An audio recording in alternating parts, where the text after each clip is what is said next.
कॉलेजची पहिली unit taste असो किंवा दुसरी, आपण पहिली युनिट टेस्ट कन्सिडर करून चालू, ज्याला आपण फर्स्ट सेशनल असं म्हणतो, माहिती आहे ना? 1.5 तास दिला जातो. जुन्या स्कीम मध्ये 1.5 तास दिला जात नव्हता, 1 तास दिला जातो. मी खूप मुलांना ऑब्झर्व केला, पहिल्या युनिट टेस्ट पर्यंत एवढं काही सिरियसली होत नाहीत. पहिल्या युनिट टेस्ट मध्ये मार्क कमी पडले की मग बोंबलतात, मग सेकंड युनिट टेस्टला मार्क चांगले पाहिजे पडले पाहिजे म्हणून क्लास लावतात.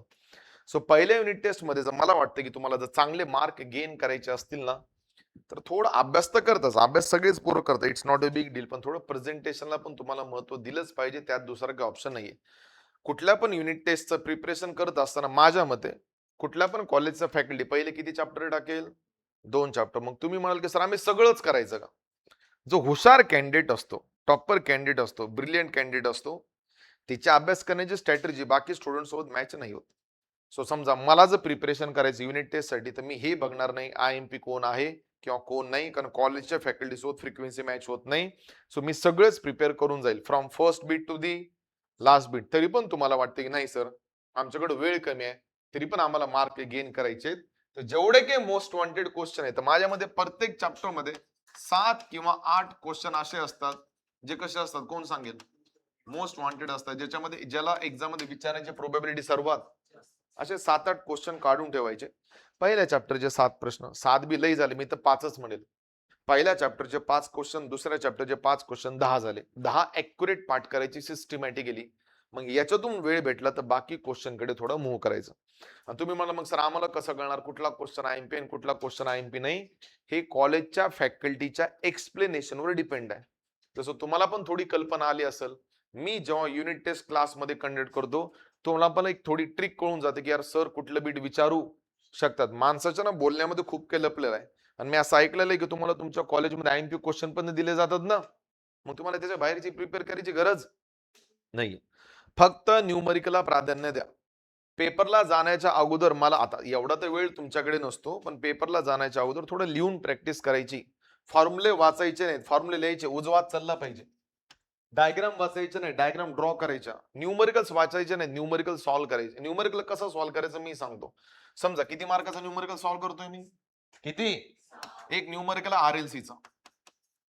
मी प्रॅक्टिस कशी करायचो ते सांगतो बीटेकला. तर त्यावेळेस काय आमच्याकडे व्हाईट बोर्ड नव्हते, आम्ही रबबुक वापरायचे. त्यावेळेस रबबुक यायची 8 रुपयाला. किती रुपयाला? नंतर 12 रुपयाला झाली फायनल इयर पर्यंत. काळ्या पेजेसचे रबबुक यायचे, माहिती आहे ना? सो ते आम्ही नुसतं भरवायचे. मला अजून बी आठवतं, जेव्हा फायनल पेपर असायचे 5 कुठले पण, तर माझ्या 3 ते 4 रबबुक भरून जात होते. आपली ब्रँचच अशी आहे की याला इतिहास भूगोल सर्व वाचून जमत नाही. आर-एल-सीचा 6 मार्काचा न्यूमरिकल आणि मी घरी बसून प्रॅक्टिस करतोय, माझ्याकडे वेळ कमी आहे. सो मी काय करेल? मी न्यूमरिकलकडे व्यवस्थित बघेल. मला आर माहित आहे, मला एल माहित आहे, मला सी माहित आहे. मी डोळे बंद केले, मला ओमेगा मिळाला ढोन जाईल. एक्सेल जमेल का? एक्सेलचा फॉर्म्युला ओमेगा मिळून जाईल. एक्सी जमेल का? एक्सीचा फॉर्म्युला 1 बाय ओमेगाचा ओम भेटून गेला. उदाहरणार्थ मी एक्सेल आणि एक्सी कॅल्सिल सॉल्व्ह केला. मला कंडिशन कळाली, एक्सेल मोठा आणि एक्सी झेड मिळाला, आय मिळाला. मग मला सांगा, तुमचं मन तुम्हाला सांगत आहे की हा न्यूमरिकल तुम्ही इझिली सॉल्व्ह करू शकता. त्याला सॉल्व्ह नाही करायचं. तुम्ही काय करता माहिती आहे का? प्रॅक्टिस करताना पहिले स्टार्टिंगचे 2-3 न्यूमरिकल मस्त प्रॅक्टिस करता, जे एकदम सोपे असतात. आणि थोडे अवघड न्यूमरिकल स्टार्ट झाले की तुमचा टॉर्क उतरतो. न्यूमरिकलला सॉल्व्ह करण्याची सगळ्यात सोपी ट्रिक आहे, कॅल्सी हातात ठेवा. फॉर्म्युलेज रिमेंबराइज करताना डोळे बंद करा. जेवढं जमल तेवढं कॅल्क्युलेशन कॅल्सीवर परफॉर्म करा. जेव्हा माइंड तुम्हाला सांगेल की तुम्ही न्यूमरिकलच्या एंडिंग पर्यंत जाऊ नका सॉल्व्ह करू. तुम्हाला सर तुम्ही कसं सॉल्व्ह करता? जेव्हा मी तुम्हाला कुठला पण क्वेश्चन देतो, आन्सर बघायची गरज पडते का मला? न्यूमरिकल मध्ये कंडिशन असो की नसो, कोण ते न्यूमरिकलचा गिव्हन डेटाच मी एवढा प्रॉपर लिहितो. आणि कधी पण न्यूमरिकल सॉल्व्ह करताना मी स्वतःशी डिस्कशन करतो. तुमच्या समोर करत नसेल, पण माझ्या मनात चालतं की काय यार, आर दिलंय, एल दिलंय, सी दिलं नाही. सो आर दिलंय, एल दिलंय, सी दिलं नाही, म्हणजे करंट दिला असेल. जर नीट बघा, आर एल सी तिघ पण दिलेले असतील तर करंट देत. आर आणि एल, सी दिलं नाही, करंट दिलेलं असतं. कारण विदाऊट करंट त्या न्यूमरिकलला सॉल्व्ह करता येत. आणि कधी पण न्यूमरिकलची प्रॅक्टिस करताना वेगळे न्यूमरिकल सॉल्व्ह करायचे. सेम सेम न्यूमरिकल सॉल्व्ह नाही करायचे. आर एल चा एक सॉल्व्ह केला, अवघड सॉल्व्ह करायचा. आर-सी चा अवघड सॉल्व्ह करायचा, आर-एल-सी चा अवघड सॉल्व्ह करायचा. जेवढं जमल तेवढं प्रॅक्टिस एक्झामला जाण्याच्या अगोदर करायची. तुम्ही ऍक्सेप्ट करा की न करा, माझ्या मते तुम्ही 3-4 दिवस किती अभ्यास करता याच्यापेक्षा जास्त हे मॅटर करतं की तुम्ही पेपरच्या दिवशी सकाळी उठून त्याला रिवाइज कसं करता. बरं, एकदम महत्वाची गोष्ट लक्ष द्या. तुम्हाला एक उदाहरण देतो, कारण हा सेम फंडा माझ्यासोबत बी झालेला आहे. समजा एक मोठा सब्जेक्ट आहे आणि मला 5-6 chapter at a time prepare केले मी. 15 दिवसाचं स्ट्रगल करून मी 5-6 चॅप्टरचं एकदम सुंदर प्रिपरेशन केलं, पण माझ्याकडून खूप मोठी चूक झाली. पेपर माझा सकाळी 10 वाजता होता. मी सकाळी 5 ला उठलो उदाहरणार्थ, आणि 5 ते 10च्या दरम्यान माझं प्रॉपर रिव्हिजन झालं नाही. तुम्ही 15 दिवसाची मेहनत, सगळे त्या मेहनतीवर सगळं पाणी फिरतं जेव्हा तुमचं प्रॉपर रिव्हिजन होत नाही. अनुभवला असेल ना? सर, रिव्हिजनचा खूप मोठा इम्पॅक्ट पडतो पेपरमध्ये. मग पोरं काय करतात माहित आहे का? रिव्हिजन करताना 6 चॅप्टरचं किंवा 5 चॅप्टरचं from first page to last page वाचायचा प्रयत्न करतात. चुकीची मेथड आहे. पहिला चॅप्टर तुम्ही सुंदर रिवाइज करता, दुसरा करता, तिसरा, चौथ्या, पाचवीला वेळ भेटत नाही, भीती वाढायला लागते. थोडं आपल्याला बाकीच्या गोष्टी पण आवरावं लागतात पेपरला जाताना. सो त्या चॅप्टरकडे दुर्लक्ष होतं, थोडं माइंड गडबडून जातं, पेपरमध्ये थरथरी सुटायला सुरुवात होते. रिव्हिजन काय असतं? रिव्हिजन फक्त मोस्ट वॉन्टेड बीटचं असतं. म्हणून तर म्हणतो की हायलायटर यूज करायचं. जेव्हा तुम्ही तुमची नोटबुक एकदम सुंदर डिझाईन करताना, फक्त त्याच गोष्टी हायलाइट करायच्या ज्या आम्हाला बघायच्यात, आणि त्या हायलाइटेड गोष्टीच वाचून एक्झामला द्यायचं. तुम्ही म्हणाल की मी 15 दिवसाचं केलेलं सगळी मेहनत 2 तासात वाचून जाईल, पॉसिबल आहे? नाही. आणि मी तर म्हणेल की रिव्हिजन करत असताना जर न्यूमरिकल बेस्ड सब्जेक्ट असेल तर तो फॉर्म्युला सकाळी एकदा लिहिल्याशिवाय पेपरला जायचं नाही. का तुम्ही एकदा ट्राय करा, 15 दिवस मेहनत करा आणि एकदा रिव्हिजन नका करून पेपरला जा. मी तुम्हाला गॅरंटी देतो तुम्हाला प्रॉब्लेम येणार म्हणजे येणार. समजतंय? सो रिव्हिजन करताना आता ते एकदम तगडं रिव्हिजन करा अर्ली मॉर्निंग. पोरांची अजून एक घाण सवय सांगतो हं.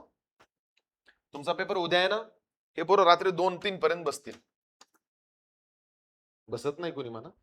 आता युनिट टेस्टला एवढे बसायला लागले तुम्ही, इथं कशाला आले असते? यायचं इथं तरी पण, बरं आधीच सांगतो. हा, 2-3 परत स्टडी करता आणि पुन्हा सकाळी बोंबलत उठता 8 आणि 9 वाजता, पेपर असतो 10 वाजता. असं नाही करायचं. निवांत झोप काढायची, सकाळी अर्ली मॉर्निंग उठायचं. हे सायंटिफिकली प्रूव्ह झालेलं आहे की ग्रास्पिंग पॉवर तगडी कधी असते? सकाळीच असते. मी मान्य करतो की सकाळी उठायला थोडा त्रास होतो, पण आपल्याकडे दुसरा ऑप्शन नाहीये. आणि मला तुम्ही म्हणाल की मग सर तुम्ही आतापर्यंत एक तर रात्र काढलंय का? मला अजून माझ्या आयुष्यात असं एकदाही आठवत नाही की मी पूर्ण रात्रभर बसून कधी स्टडी केला असेल. एकदम बेसिक लॉजिक होता. आपण अभ्यास कशासाठी करतो? तर मस्त कमाई करून, जेवण करून झोपण्यासाठी ना. म्हणजे एक चांगलं पीस पाहिजे झोपताना. मग तेच पीस तोडून कोण अभ्यास करेल? तुम्ही जर डेली अभ्यास कराल ना, तुम्हाला अशी रात्र काढायची गरज नाही. मी माझ्या बीटेक आणि एमटेकच्या काळामध्ये कधीच रात्री जागलेलो नाहीये. हा, थोडं अर्ली मॉर्निंग मी लवकर उठायचो आणि थोडं व्यवस्थित प्रिपरेशन करायचं. Is that clear? घाबरताय कशाला? युनिट टेस्ट आहे, फायनल पेपर थोडंच आहे. एवढं तर मी फायनल पेपरला पण बोलत नाही. फक्त थोडं प्रेझेंटेशनवर काम करा. आणि कसं आहे, तुमची जी स्कीम आहे ना त्याच्यानुसार सांगतो. भरपूर विद्यार्थी असे आले ज्यांना युनिट टेस्टला मार्क कमी पडले. युनिट टेस्टला मार्क कमी पडले की फायनल पेपरला मार्क जास्त घ्यावे लागतात. माहिती आहे ना तुम्हाला? सो तिकडे पासिंगचे वांदे होतात. तुम्ही माझे स्टुडंट आहे, तुम्हाला पासिंगचे वांदे नाही आहेत. सो थोडं प्रिपरेशन चांगलं करा. उद्या कोणता पेपर आहे? ECN आणि जीटीडी. बरं आहे, 2 वेगवेगळे टॉपिक आहेत. जीटीडी हा थेरॉटिकल विषय आहे. मोठ्या मोठ्या ब्लॉक डायग्राम आहेत. पहिल्या चॅप्टर मध्ये थर्मल पॉवर स्टेशन, जर economiser, super heater, air heater, air pre heater, बॉयलरचे डायग्राम, टँजेन्शियल फायरिंग काय असते, बॉटमाइज हॉपर काय करतं, टॉप हॉपर काय करतं, वॅगन ट्रिपलरचं काय काम आहे, कोलला कुठल्या कुठल्या पद्धतीत क्रश केलं जातं, कोलचे डायमेन्शन काय असतात, जनरेटर कसं काम करतं, 3 फेज अल्टरनेटर काय असतं, कंडेन्सरचा रोल काय असतो, पाणी रिसायकल कसं होतं, हे वाचून जायचं. वाचून म्हणजे असं वाचायचं नाही की ते पेपरमध्ये लिहिता येईल. असं वाचायचं की तुम्ही जसं कुठल्या थर्मल पॉवर स्टेशन मध्ये काय करताय, काम करताय. That's the point. तुम्हाला आठवतं का नाही मला माहित नाही, पण जेव्हा मशीनचे पार्ट मी रीड करायचो ना, तर माझ्या मनात इमेजेस तयार व्हायच्या आणि त्या इमेजेसला मी कन्सिडर करून तो प्रिपरेशन करायचं.